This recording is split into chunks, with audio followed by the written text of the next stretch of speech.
The Internet in the year 2009. We send emails, make calls over the Internet, and discuss topics we take an interest in. Even our banking is going virtual. But what we take for granted today was only a vague idea 50 years ago.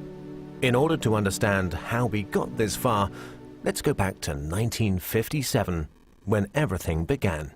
Before 1957, computers only worked on one task at a time. This is called batch processing. Of course, this was quite ineffective. With computers getting bigger and bigger, they had to be stored in special cooled rooms. But then the developers couldn't work directly on the computers anymore. Specialists had to be called in to connect them. Programming at that time meant a lot of manual work, and the indirect connection to the computers led to a lot of bugs, wasting time and fraying the developers' nerves. The year 1957 marked a big change. A remote connection had to be installed so that the developers could work directly on the computers. At the same time, the idea of time sharing came up. This is the first concept in computer technology to share the processing power of one computer with multiple users.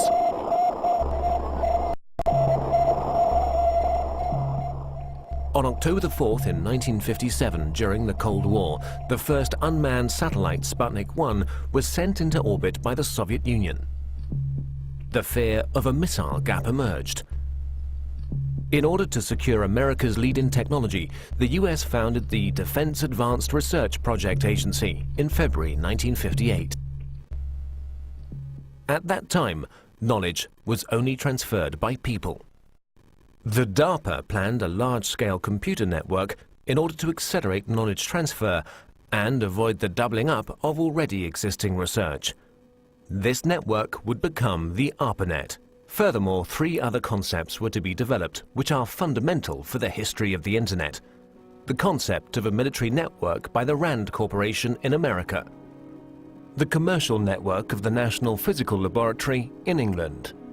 And the scientific network Cyclades in France.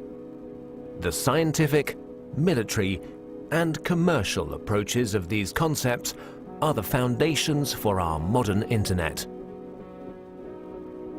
Let's begin with the ARPANET, the most familiar of these networks. Its development began in 1966. Universities were generally quite cautious about sharing their computers. Therefore, small computers were put in front of the mainframe. This computer, the interface message processor, took over control of the network activities, while the mainframe was only in charge of the initialization of programs and data files. At the same time, the IMP also served as interface for the mainframe. Since only the IMPs were interconnected in a network, this was also called IMP subnet. For the first connections between the computers, the Network Working Group developed the Network Control Protocol. Later on, the NCP was replaced by the more efficient Transmission Control Protocol. The specific feature of the TCP is the verification of the file transfer. Let's take a short detour to England. Since the NPL network was designed on a commercial basis, a lot of users and file transfer were expected. In order to avoid congestion of the lines, the sent files were divided into smaller packets, which were put together again at the receiver. Packet switching was born.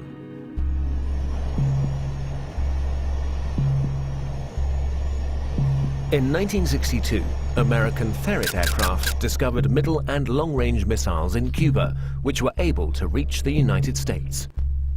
This stoked fear of an atomic conflict. At that time, information systems had a centralized network architecture. To avoid breakdown during an attack, a decentralized network architecture had to be developed, which, in case of loss of a node, would still be operative. Communication still used to work through radio waves. That would have caused problems in case of an atomic attack. The ionosphere would be affected and the long-wave radio waves wouldn't work anymore. Therefore, they had to use direct waves, which, however, don't have a long range. A better solution was the model of a distributed network. Thus, long distances could be covered with a minimum of interference. Another milestone followed with the development of the French network Cyclades.